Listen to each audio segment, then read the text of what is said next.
Since I was little, I wondered how the world could be so beautiful and so unfair at the same time. On one side, the signs that fascinate me life, matter, the ocean. In the other, images I couldn't ignore disappearing beaches, inheriting poverty, a planet deteriorating while a few lived as if nothing were happening.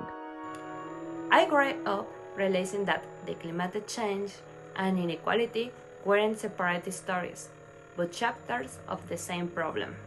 We live in a world where environmental collapse advances at the pace of a system that concentrates power, wealth, and opportunity. Social class determines who breathes clean air and who can study, who escapes extreme heat, and who can't. And this structure comes with narratives that tell us that's just how the world is, as if there were no alternative. Cinema, however, has been guarding us for decades.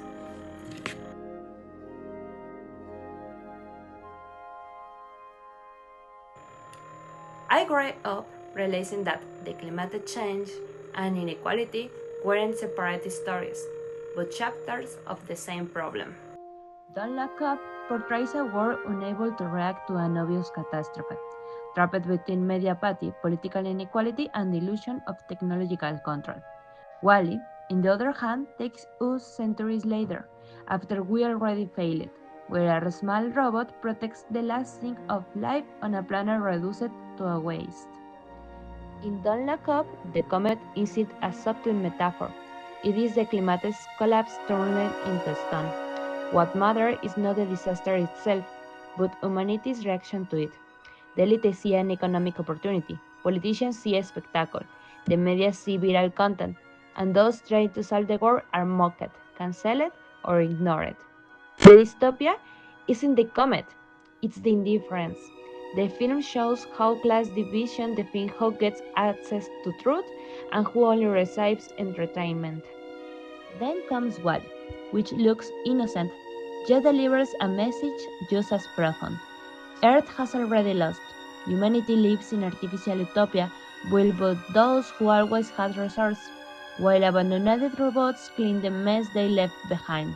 And still, in the middle of that desolation, the plant appears, a teeny, fragile, improbable object. It symbolizes more than life.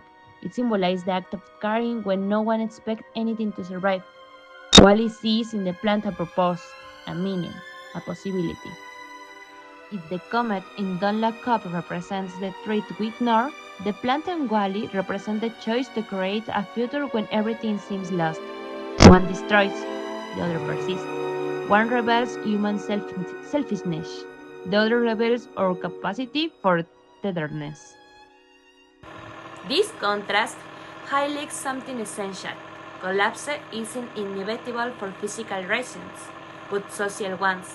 And even in the worst scenario, what saves us always begins small: a plant, an act of care, a decision.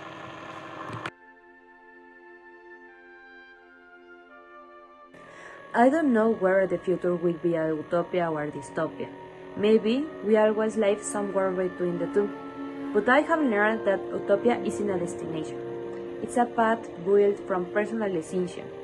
What I defend, what I consume, what silence I break, what life I chose to protect. If Don't Look Up warned us what happened when we stop looking up, will it remind us that something can still grow if we protect it? And in the end, no matter how gigantic systems seem, they are built by people. They don't change on their own, we change them. The fight against collapse isn't only against indifferent Congress or enormous corporations.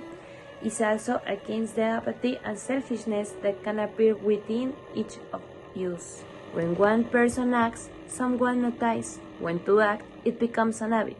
When many act, it's no longer an individual gesture, it's a change. Maybe somewhere along that thread between the teeny plant and the approaching comet lies our answer. Hope isn't guaranteed, but it's a choice. Each day, each decision, each act of care is a small utopia under construction. Thank you.